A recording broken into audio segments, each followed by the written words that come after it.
Hello everyone! In today's video, I'll show you how to accept transfer tickets on Ticketmaster.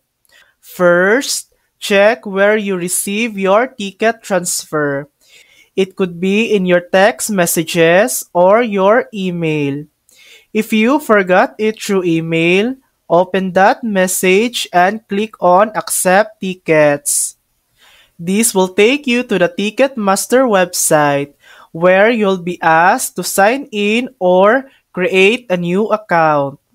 Make sure you use the same email address that the tickets were sent to. Otherwise, you won't see them in your account.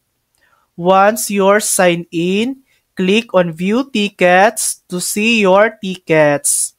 If you're using the Ticketmaster mobile app, you'll find them at the bottom of your screen under My Events.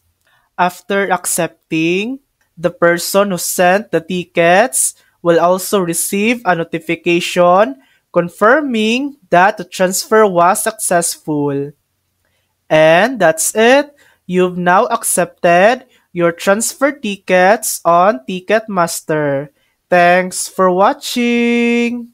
If this video helped you, please like and subscribe for more helpful tutorials.